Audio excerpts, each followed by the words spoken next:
What if everything you've been told about progress is actually a countdown to extinction? What if the cars humming past your window, the phone in your pocket, the highway stretching toward the horizon, what if all of it was foreseen not as triumph, but as warning signs carved in stone by people who lived centuries before engines existed, before electricity, before the very concept of technology had a name? Lock the door. Dim the lights. Welcome. I've spent 3 years studying the Hopi, not the sanitized version you find in tourist brochures, but the real prophecies preserved in their oral tradition, passed from elder to elder in underground kivas, where outsiders are forbidden. What I discovered doesn't just challenge our understanding of indigenous wisdom. It suggests we're living in the final chapter of a story that was written long before we were born. The Hopi tribe has inhabited the high desert mesas of northeastern Arizona for over 1,000 years. While European civilization was still in its infancy, these people were maintaining one of the most sophisticated prophetic traditions on earth. They didn't write books. They didn't build monuments to themselves. Instead, they watched the sky, listened to the earth, and remembered. Most crucially, they recorded a specific sequence of 9 signs that would mark the end of what they call the fourth world, our world. 8 of those signs have already come to pass with disturbing accuracy. The 9th is unfolding above our heads right now. This isn't metaphor. This isn't folklore sanitized for anthropology textbooks. This is a detailed, sequential prophecy that has predicted the last 500 years of human history with precision that should be statistically impossible. And according to that same prophecy, we're living in the final sign right now, the moment before everything changes. Are you ready to see the pattern? Because once you do, you can't unsee it. Before you can judge whether the Hopi were right, you need to understand what they actually said and how ruthlessly consistent their system is. Not vague omens, not poetic phrases that can mean anything. A structured sequence, 9 distinct markers, a cosmic checklist for the end of a world. The Hopi speak of the first, second, third, and fourth worlds, cycles of creation and destruction. Each world ends when humanity drifts too far from balance, when arrogance outweighs humility, when technology outpaces wisdom. In their telling, the previous worlds fell to fire, to ice, to floods. Ours, the fourth world, they say, will end through a mixture of our own inventions and a final event that comes from the sky. The core of this warning is known as the prophecy of the 9 signs. According to elders, these were entrusted to a group of spiritual guardians, sometimes referred to as the keepers of the sacred tablets, long before Europeans set foot on the American continent. The signs were not random images, but a timeline. First contact, then acceleration, then collapse. Here is the chilling part. The sequence only makes sense from the vantage point of modern history. You, sitting here now, can map almost every sign onto specific developments: colonial expansion, industrial revolutions, global communication. But when these images were first spoken, there were no trains, no cars, no oil rigs, no orbiting stations, just desert, stars, and memory. The prophecy doesn't read like a horoscope. It reads like an operations manual for the endgame of civilization. Each sign narrows the path, leaving less room for coincidence, less room for denial. By the time you reach the 9th, you're forced into a simple question. How many accidents are you willing to call chance before you admit you're looking at a pattern? In the next section, that pattern begins, with the first pale riders on stolen land. The Hopi say the first warning would arrive on horseback, with pale faces and hungry eyes. Long before 1492 became a symbol in European textbooks, it was already a dread echo in desert prayers. When Spanish expeditions pushed north from New Spain in the 16th century, armored riders appeared at the edges of Hopi mesas, metal glinting in the sun, the smell of sweat, gunpowder, and unfamiliar animals carried on the dry wind. For the elders, this was not discovery. It was confirmation. In many versions of the prophecy, the first sign speaks of white-skinned people coming to the land of the Hopi, bringing thunder and lightning in their hands. The image is brutally specific. Strangers crossing an ocean, stepping onto a continent that does not know them, carrying weapons that speak with fire and smoke. The Hopi had never seen a musket, but they described its essence, a stick that roars, a distant lightning that kills. When conquistadors and, later, American soldiers arrived with rifles and cannons, the metaphor ended. The sign was checked off. You can picture that first encounter if you close your eyes for a moment. A sandstone mesa under a hard blue sky. Children pressed behind adobe walls. An elder standing very still at the village edge as horses snort and paw the dust, metal bits clinking, leather creaking. The stranger's language is harsh, fast, incomprehensible. Yet the elder's face holds no surprise, only a deep, exhausted recognition. The story has finally caught up with him. From that moment, the Hopi world shifted. Missionaries tried to strip their ceremonies. Soldiers tried to break their resistance. Surveyors cut their lands into squares on maps. What the outside world calls colonization, the Hopi experienced as the opening move in a pre-written sequence, the first crack in the fourth world's shell. And if the first sign matched history this precisely, what about the next ones? Those that seemed to describe machines that did not yet exist. Section 4. The second sign, the elders say, would be spinning wheels filled with voices, rolling across the land like restless insects made of iron. They spoke of round forms, turning and turning, carrying people who could speak across distances while never leaving their seats. To a pre-industrial desert farmer, that image made as much sense as a dream. To you, it sounds like traffic. Think about the first time engines shattered the silence of the American interior. Wagons gave way to automobiles, wooden wheels replaced by rubber tires, hooves replaced by pistons. Dirt tracks hardened into roads, then roads into paved arteries where machines hummed day and night. Inside them, people sat in upholstered shells, surrounded by dials and levers, their voices echoing from built-in radios, later from phones, their words stitched invisibly through the air. Spinning wheels with voices.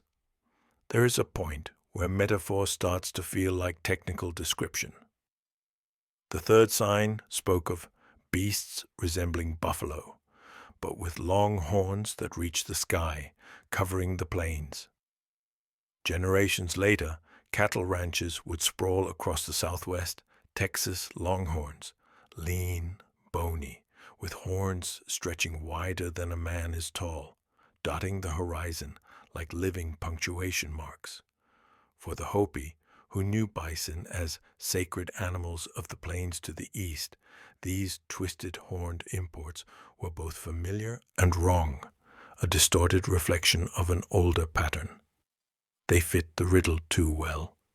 Then came the fourth sign, iron serpents streaking across the land. long, segmented bodies screeching along polished tracks, belching smoke and steam, stitching together oceans and deserts with steel. Trains did not just move people and goods, they moved time itself. Travel that once took weeks could be done in days. Messages outran storms. For a people whose prophecies spoke of lines drawn across the earth, the first locomotive was not a marvel. It was a harbinger. One sign might be coincidence. Two, an oddity. Four, imperfect sequence describing strangers, cars, cattle, trains. At what point would you start to feel that something or someone was watching history unfold from very far away? The fifth sign, the Hopi say, would be a giant spider's web stretching across the earth, glinting under the sun, wrapping cities and deserts alike in invisible threads. Not a mythic monster, but a network, vast, delicate, everywhere at once. You don't need much imagination to feel what that means when you sit in front of a glowing screen, pulse of data flickering through cables beneath your feet. Imagine standing on a Hopi mesa at night now. The sky above is still heavy with stars, but the horizon is no longer dark. A low orange halo leaks from distant towns, cell towers blink red like artificial constellations, and under the soil, fiber optic veins hum with light-speed messages, markets, gossip, surveillance, prayers, threats. Billions of minds pulled into a single tangled grid, each vibration rippling across the planet in less than a heartbeat. The elders described a time when people would be trapped by this web without chains, convinced they were more connected than ever, while quietly forgetting how to sit in silence, how to speak face to face, how to remember without outsourcing memory to machines. A world where information multiplies, yet wisdom thins out like desert air at noon. You scroll, you like, you share, and with every gesture you tug another filament of that shimmering net. Then comes the sixth sign. Rivers of stone laid across the land, paths on which people and iron beasts move faster than wind. Highways, overpasses, interchanges that coil like concrete serpents, heat shimmering above them, the smell of rubber and exhaust thick as incense. From an airplane window, they look exactly like what the Hopi warned about. Hard gray veins replacing the soft, brown arteries of soil and river. Pause for a second and trace your daily route in your mind. Home, road, store, road, work, road, always on the stone rivers, always inside the spider's web. At which point, honestly, do you stop calling this prophecy symbolic and start wondering if you are the one being read? The seventh sign speaks of a time when the seas will turn black and many living things in them will die. A line that sounds poetic until you see photographs of oil-slicked coastlines, waves no longer blue but tar-dark, seabirds staggering under the weight of poisoned feathers. Tankers split open in storms, offshore rigs erupt in fire, and the water that once reflected the sky becomes a slow-moving cemetery, smelling of chemicals and rot instead of salt and life. You can almost hear the elders murmuring, "The sea has gone dark. The sign has unfolded." Consider how precise that image is. Not storms, not mythical monsters, but a transformation of the ocean's very skin, clear to black, fish to carcasses, foam to sludge. In the 20th and 21st centuries, oil spill stopped being an occasional disaster and became a recurring headline, a background rhythm of industrial civilization. Satellite images show ink-black plumes bleeding into blue water like bruises spreading under the planet's skin. Each one a wound, each one strangely familiar to anyone who grew up on Hopi, stories of a dying sea. Now overlay this with the rivers of stone and the spider's web and the pattern tightens. The cars that race along the highways drink the same oil that chokes the water. The servers that feed the digital web draw power from grids built on the same fuel that stains the waves. Technology, connection, movement, all three are nourished by the substance that turns oceans into coffins when it escapes its pipes. The prophecy is no longer a set of isolated images. It is a system diagram. And still, the Hopi say, the most unsettling signs are not about machines or pollution at all, but about people, about a generation that would rise like a question mark between the old world and the next. The eighth sign, the elders said, would not be written in metal or oil, but in hair and restlessness. A time when young people with long hair will come to the elders asking for the old ways, turning their backs on the machinery of their parents' world and searching for something that smells of smoke, earth, and ceremony instead of plastic and gasoline. At first glance, it sounds innocuous, almost gentle, until you realize you've seen it already, in photographs washed in sepia, in footage flickering from another century that still feels strangely unfinished. Think of the 1960s, highways jammed with cars, yes, but also convoys of vans heading the opposite direction, away from glass towers and corporate suits, toward communes, reservations, deserts. Young men and women with hair past their shoulders, beads clicking softly against their chests, guitars slung over their backs, eyes rimmed red from sleepless nights and cheap smoke. They gathered in parks, on campuses, at the edges of indigenous lands, asking questions their parents had buried. Who were we before factories? What did we forget when we plugged into the web? What did the old people know that we don't? Some of them found their way to Hopi mesas, to Navajo hogans, to sweat lodges run by elders who had watched railroads cut their horizons and radios invade their silence. Those elders saw something uncanny. The prophecy had spoken of this exact return, of children from the dominant culture seeking medicine from the people their governments had tried to erase. Long hair was not fashion. It was a marker, a signpost, a flag of confusion and defiance fluttering over an entire generation. From one angle, you can say the movement failed. Capitalism absorbed the tie-dye, sold it back as style, and covered the utopian communes with condos. But from another angle, the Hopi angle, the eighth sign did exactly what it was meant to do. It announced that the cycle was almost complete, that the children themselves could feel something ending, even if they could not name it. And after the children come the sky. Always the sky. The ninth sign is the one that makes even seasoned skeptics fall uncomfortably silent.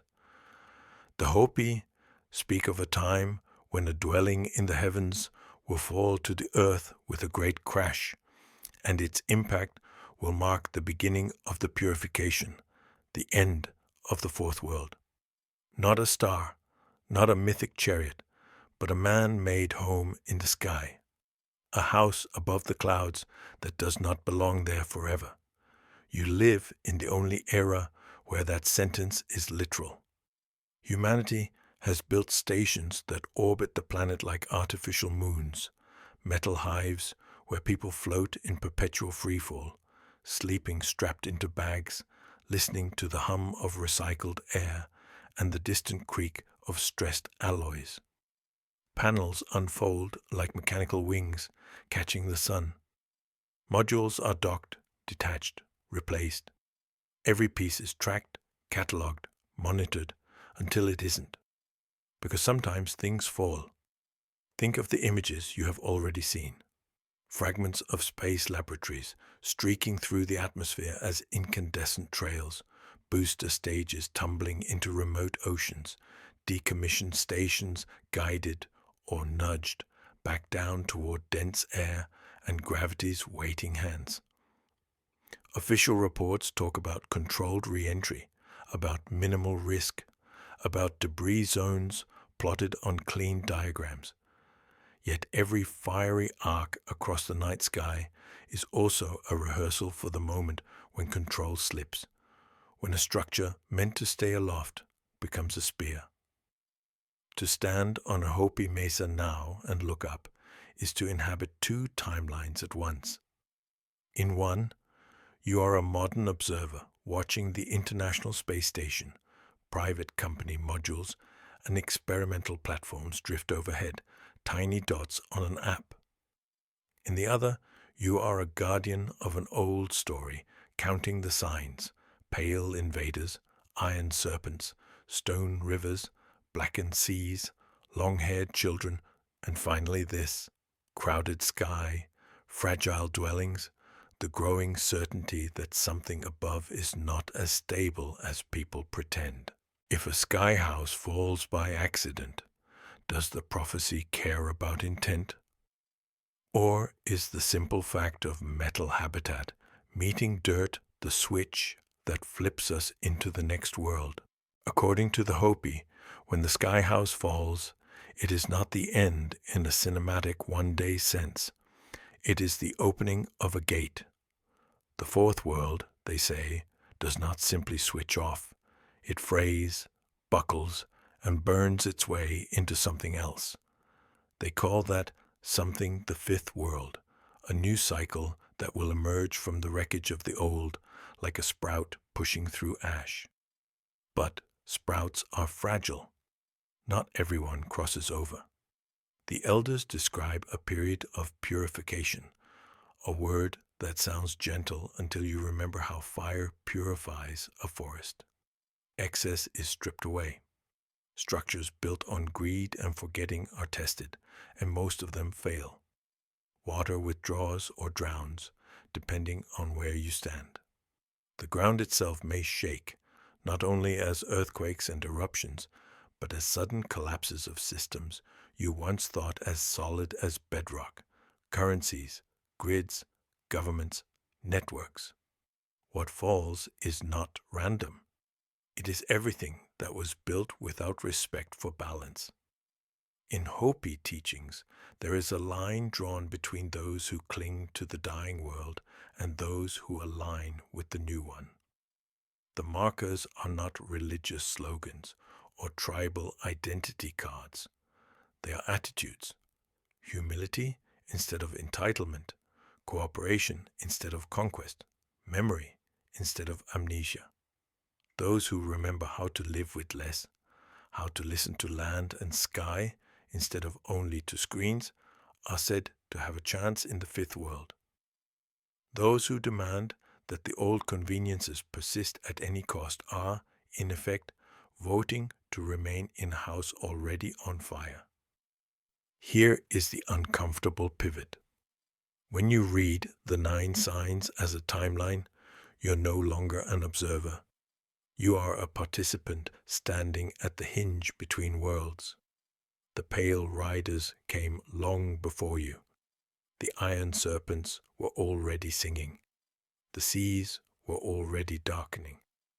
But the choice of how the fifth world is born, violently, barely, or with a sliver of grace, that part is still unwritten. If you line the 9 signs up against a timeline of the last 5 centuries, the overlaps are hard to shake off. Colonization, railroads, automobiles, global highways, oil-blackened oceans, the counterculture's long-haired revolt, and now a sky stitched with fragile metal homes. You can call each pairing coincidence if it helps you sleep. But at some point, the statistics blur into something that feels like recognition. A pattern that has been watching you long before you learn to watch it back. I didn't go to the Hopi mesas looking for apocalypse. I went as a researcher, a skeptic with notebooks and recorders, convinced that prophecy is usually retrofitted myth. But sitting in a dim kiva, smoke from cedar and sage curling toward the ceiling, an elder tracing invisible lines in the air as he recited the signs, I felt something I wasn't prepared for. Not fear of doom, but the heavy clarity of being seen. Not as an individual, but as part of a civilization that has been walking step by step into a story it never wrote, yet faithfully performs. Here is the most disturbing possibility. The Hopi prophecy is not a curse cast on an unsuspecting world. It is a diagnosis. A mirror held up to a species that builds faster than it thinks, that connects more than it listens, that confuses motion with direction.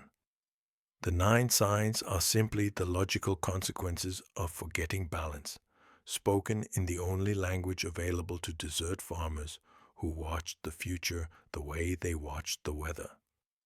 If that is true, then waiting passively for a sky house to fall is just another form of denial. So, this is where you come in, whether you believe a word of it or not. You stand in the spider's web, you move along the stone rivers, you burn the fuel that darkens the seas, you live under the orbiting dwellings that may yet come down. You are not outside the prophecy, inspecting it safely from a distance. You are the generation it points to. The last link in the chain of the 4th world and the first footprint in the 5th, if there is one. Share this, question it, argue with it, but do not forget it. Because whether the Hopi were mystics reading the bones of time or simply the most lucid realists of the desert, their final warning lands in the same place. The world you inherited is ending in slow motion, and the next world will be built by those who refuse to look away.